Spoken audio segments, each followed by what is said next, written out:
Hello students, आज हम BA part तृतीय वर्ष के प्रथम प्रश्न पत्र में अपने टॉपिक प्रश्नावली के अंतर्गत प्रश्नावली की रचना या प्रश्नावली निर्माण के समय हमें किन बातों का हम ध्यान रखें उसके बारे में जानेंगे।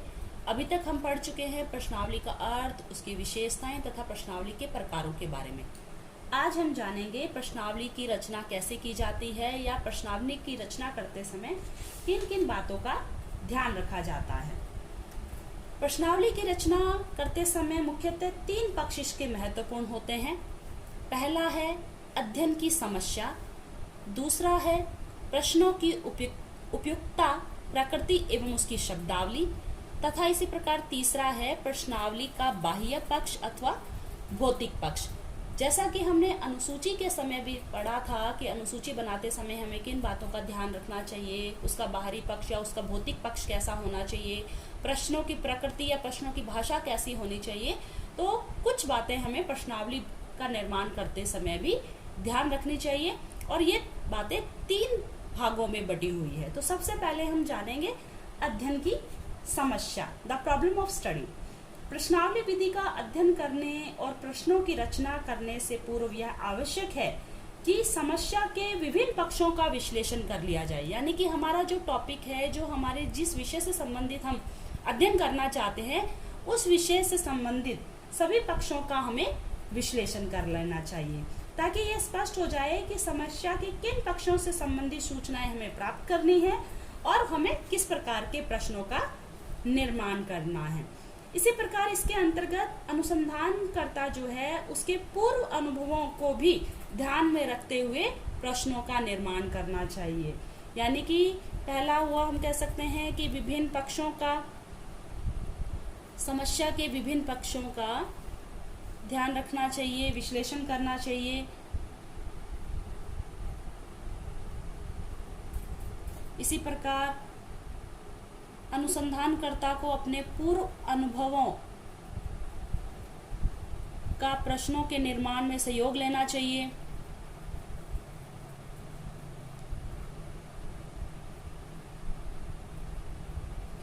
इसी प्रकार विषय के विद्वान या अपने मित्रों को भी, विषय के विद्वान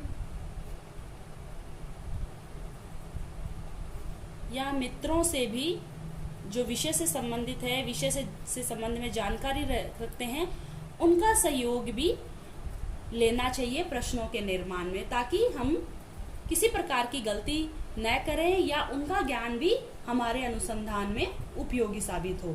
इसी प्रकार हमें हमारे अध्ययन की इकाई क्या है वह भी स्पष्ट कर देनी चाहिए कि हम अध्ययन से संबंधित जो इकाई ले रहे हैं वह क्या है, उसे स्पष्ट परिभाषित कर देना चाहिए।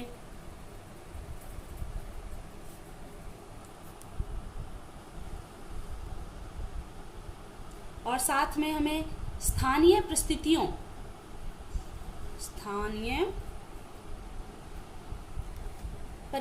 को भी ध्यान में रखना चाहिए।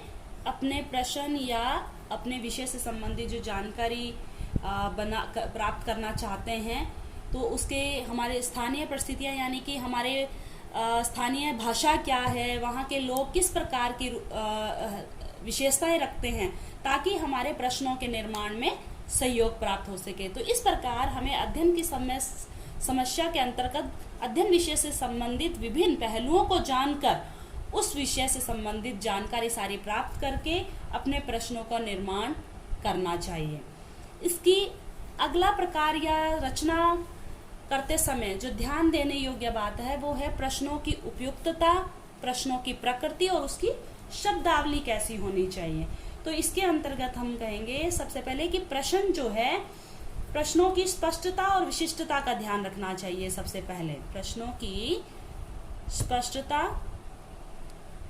और विशिष्टता,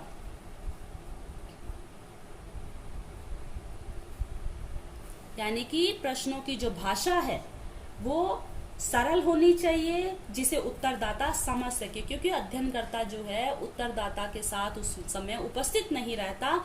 इसलिए प्रश्नों की भाषा एकदम स्पष्ट और सरल होनी चाहिए और विषय से संबंधित ही होने चाहिए। अप्रचलित, भावात्मक, दोषपूर्ण, बहुअर्थक ऐसे प्रश्नों से हमें बचना चाहिए, या ऐसे शब्दों से हमें बचना चाहिए।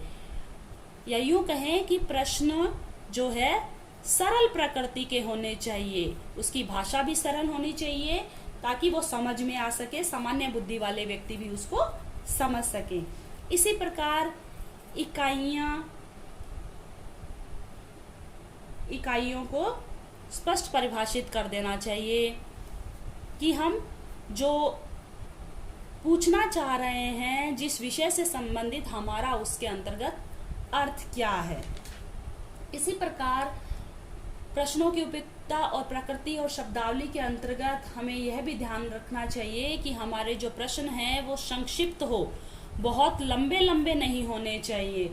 ऐसा अगर हम करेंगे, लंबे लंबे हमारे प्रश्न बनाएंगे तो उत्तरदाता जो है वो ऊब सकता है, पढ़ते पढ़ते ऊब सकता है, और वो हमारी प्रश्नावली में इंटरेस्ट न लेके बिना भरे हुए हमें वापस लौटा सकता है, या ऐसा भी हो सकता है कि हमें लौटाए ही नहीं। इसलिए प्रश्न संक्षिप्त, सरल होने चाहिए, भाषा स्पष्ट होनी चाहिए, इकाइयां स्पष्ट होनी चाहिए। इन बातों का हमें ध्यान रखना चाहिए। इसी प्रकार प्रश्न कम होने चाहिए, कम प्रश्न। ऐसा नहीं होना चाहिए कि हम बहुत सारे प्रश्न बना दें जिसका उत्तर देते देते उत्तरदाता जो है ऊब जाए। इसी प्रकार पथ प्रदर्शक प्रश्नों से बचाव करना चाहिए। पथ प्रदर्शक प्रश्नों से बचना चाहिए, यानी कि जो स्वयं उत्तर की ओर संकेत कर रहे हो। जैसा कि मैंने अनुसूची के समय भी समझाया था कि कुछ ऐसे प्रश्न होते हैं जो स्वयं उत्तर की ओर संकेत कर रहे होते हैं, तो ऐसे प्रश्न हमें इसमें सम्मिलित नहीं करने चाहिए। जैसे क्या तुम शिक्षित हो, क्या तुम बाल विवाह के पक्ष में हो, तो ऐसे प्रश्न जो स्वयं उत्तर की ओर संकेत कर रहे हो, पथ प्रदर्शक हो, ऐसे प्रश्नों से हमें बचना चाहिए। इसी प्रकार इसमें ध्यान रखें कि तकनीकी शब्द अगर हम प्रयोग कर रहे हैं तो उन शब्दों की हम व्याख्या कर दें ताकि उत्तरदाता जो है वो समझ सके। यानी कि जैसे हम मान लीजिए प्रश्नावली के अंतर्गत गरीबी, बेकारी, अर्ध बेकारी, बाल अपराध, श्वेतवसन अपराध आदि शब्दों का अगर हम प्रयोग कर रहे हैं तो हमारा अर्थ उन शब्द से क्या है, उन शब्दों को स्पष्ट रूप से हमें परिभाषित कर देना चाहिए ताकि किसी प्रकार की कोई कंफ्यूजन नहीं रहे। उत्तरदाता जो है सही उसको समझ के उत्तर अपना दे सके और हमें विषय से संबंधित सही जानकारी प्राप्त हो सके।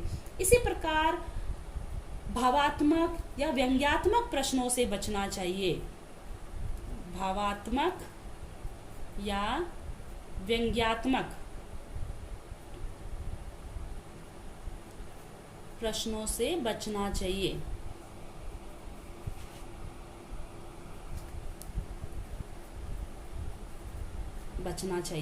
यानी कि व्यंग्यात्मक जो ऐसे प्रश्न जो उत्तरदाता की ओर किसी प्रकार का व्यंग्य कर रहे हो या किसी प्रकार के भावात्मक प्रश्न हो, तो ऐसे प्रश्नों का हमें समावेश नहीं करना चाहिए। तो इस प्रकार स्टूडेंट्स प्रश्नावली की रचना करते समय अध्ययन की समस्या, प्रश्नों की उपयुक्तता, प्रकृति, शब्दावली आदि में हमने पढ़ा कि हमें क्या ध्यान देना चाहिए, किस प्रकार के प्रश्नों का समावेश करना चाहिए और किस प्रकार के प्रश्नों को से हमें बचना चाहिए। अब इसका आता है कि भौतिक पक्ष कैसा होना चाहिए। जिस प्रकार से हमने अनुसूची के निर्माण के समय भी भौतिक पक्ष पढ़ा था कि भौतिक पक्ष के समय हमें किन किन बातों का ध्यान रखना चाहिए, इसी प्रकार प्रश्नावली के अंतर्गत भी भौतिक पक्ष या प्रश्नावली का बाह्य पक्ष कैसा होना चाहिए, इन बातों को हम जानेंगे। तो सबसे पहले इसमें आता है आकार कैसा होना चाहिए। इसका आकार 8x12 या फिर 9x11 इंच से ज़्यादा या कम नहीं होना चाहिए, ताकि इसको हम आसानी से मोड़ सके और लिफाफों में रख कर उसको भेजा जा सके, ताकि बहुत ज़्यादा बड़ी भी नहीं हो और बहुत ज़्यादा छोटी भी नहीं हो। तो इसका जो स्टैंडर्ड जो है 8x12 या 9x11 इंच से ज़्यादा बड़ी या ज़्यादा छोटी नहीं होनी चाहिए। इसी प्रकार दूसरी बात आती है इसका कागज कैसा हो। इसका कागज साफ सुथरा, मजबूत, टिकाऊ या चिकना होना चाहिए। खुरदरा या चिकने वाला या फटने वाला, जल्दी फटने वाला कागज हमें प्रयोग में नहीं करना चाहिए। रंगीन अगर कागज का प्रयोग करते हैं तो वो ध्यान आकर्षित भी करता है। इसी प्रकार छपाई कैसी होनी चाहिए? छपाई हमेशा साफ सुथरी होनी चाहिए, कटी फटी नहीं होनी चाहिए। प्रश्नावलियों को जैसे हम कंप्यूटर से छपा सकते हैं, टाइपराइटर से, लेकिन उसमें कटिंग नहीं होनी चाहिए। प्रश्नों में या जो हमारी लिखावट है उसमें किसी प्रकार की कटिंग त्रुटि नहीं होनी चाहिए। चूंकि हम उत्तरदाता के पास उपस्थित नहीं होते हैं, इसलिए साफ सुथरी छपाई होनी चाहिए ताकि उत्तरदाता इसको अच्छे से समझ सके और किसी प्रकार की कोई प्रश्नों को समझने में दिक्कत नहीं आवे। अगला इसका बिंदु है हाशिया या जगह छोड़ना। जैसे हमने अनुसूची में भी पढ़ा था कि हाशिया एवं जगह छोड़ना, इस बात का भी हमें ध्यान रखना चाहिए। तो हमें प्रश्नावली का निर्माण करते समय, जैसे मान लीजिए हमारी एक प्रश्नावली है, ये प्रश्नावली का निर्माण करते हैं हमें बाईं और दाईं ओर दोनों। बाईं ओर हमारा ये जो बाईं ओर है ये हमारा दायां हिस्सा है, तो बाईं ओर 3/8 और दाईं ओर जो है 1/5 या 1/6 1/6 इतना हाशिया हमें छोड़ना चाहिए। इस प्रकार हमारी प्रश्नावली बनाते समय बाईं ओर 3/8 और दाईं ओर 1/5 या 1/6 भाग हमें हाशिया या जगह छोड़नी चाहिए, ताकि कई बार कागज जब पंच करना पड़ता है फाइल में तो ये सुविधा रहती है। इसी प्रकार जो होता है कई बार इस पे संक्षिप्त टिप्पणी लिखने की भी आवश्यकता पड़ सकती है, तो इस प्रकार हमें हाशिए के रूप में दाईं और बाईं ओर जगह छोड़नी चाहिए। इसी प्रकार इसका अगला बिंदु है प्रसंगों या मदों की व्यवस्था। प्रसंगों या मदों की व्यवस्था यानी कि एक विषय से संबंधित सभी प्रश्नों को एक साथ एक क्रम में लिखा जाना चाहिए। यदि प्रश्नों की संख्या अधिक है तो उन्हें व्यवस्थित करके विभिन्न समूहों में बांट देना चाहिए। प्रश्नावली के शीर्षक और उपशीर्षक, कॉलम, सारणियां आदि सभी सही क्रम में हमें छपे होने चाहिए, तभी हमारी प्रश्नावली जो है आकर्षक लगेगी। इसी प्रकार इसका अगला और महत्वपूर्ण बिंदु है प्रश्नावली का पूर्व परीक्षण। प्रश्नावली का पूर्व परीक्षण यानी कि जब हमारी प्रश्नावली तैयार हो गई है, छप के आ गई है, हमने विषय से संबंधित जो प्रश्न जो उसमें सम्मिलित करने से थे सब तैयार हो गया है, तो वास्तविक सूचनाएं प्राप्त करने से पूर्व जो है, वास्तविक रूप से जो हमारे सूचना दाता है उनको भेजने से पूर्व एक सैंपलिंग सूचना दाताओं से, यानी कि थोड़े से संख्या के जो सूचना दाता है उनके पास हमें ये पूर्व परीक्षण के रूप में प्रश्नावली जो है छोटे रूप में हमें भेजनी चाहिए, या यूं कहें कि कम उत्तरदाताओं के पास, बहुत ही सीमित मात्रा में उत्तरदाताओं के पास हमें अपने परीक्षण के रूप में ये प्रश्नावली हमें भेजनी चाहिए। जब ये प्रश्नावली भरकर हमारे पास वापस आती है तो हमें ये ज्ञात हो जाएगा कि हमारी प्रश्नावली में किसी प्रकार की कोई त्रुटि तो नहीं रह गई है, प्रश्नों की भाषा सही प्रयोग की गई है, या प्रश्न बहुत ज्यादा तो नहीं निर्मित हो गए हैं, या फिर कुछ ऐसे प्रश्न जो विषय से संबंधित महत्वपूर्ण थे और वो छूट गए हैं। इन सब के बारे में हमें जानकारी प्राप्त हो सकती है।